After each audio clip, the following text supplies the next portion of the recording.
അയ്യോ പണി കിട്ടിയല്ലോ ഒന്നൊന്നര പണിയാന്നല്ലോ കിട്ടാൻ പോകുന്നത്. അയ്യോ ഇപ്പം കിട്ടിക്കൊണ്ടിരിക്കുന്നു. നമസ്കാരം, എൻ്റെ ജീവിതത്തിലേക്ക് സ്വാഗതം.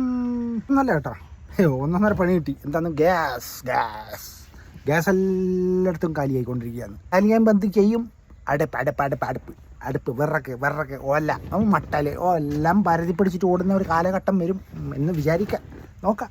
അങ്ങനെയാണല്ലോ കൊറോണൻ്റെ സമയത്ത് ഓട്ടോ അടുത്ത കണ്ടാലെല്ലാം പ്ലാവിൻ്റെ മേലെ കയറും, പൃത്തിക്കാവിൻ്റെ കയറും ഒക്കെ.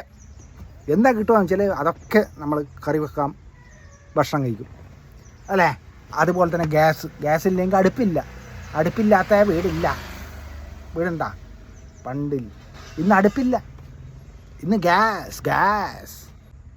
ഭാഗ്യമുള്ളവർ ഒരു പരിപാടി എടുത്തെന്നറിയാം. അടിയിലേക്ക് കൂടി വരുന്ന പൈപ്പ് ഗ്യാസ് ഇല്ലേ, ആ ഗ്യാസ് എടുത്തുകൊണ്ട് ഒട്ടുമിക്ക ആൾക്കാർ രക്ഷപ്പെട്ടു. പക്ഷെ കിട്ടാത്ത ഒരുപാട് പേരുണ്ട്. അവിടെ ഒന്നും എത്തിക്കഴിഞ്ഞാൽ എല്ലാവരും ഉടനെ ആ സംഭവം ചെയ്തു വെച്ചു. ഏറ്റവും നല്ല കാര്യമായിരിക്കും പൈപ്പ് വഴിയുള്ള ഗ്യാസ് വീട്ടിലേക്ക്.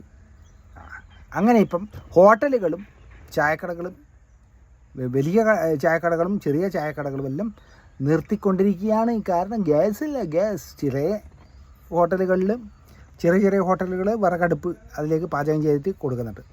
അതാണ് പറഞ്ഞാൽ എത്രയും പെട്ടെന്ന് നിങ്ങളൊക്കെ അടുപ്പ് തയ്യാറായിക്കോളൂ.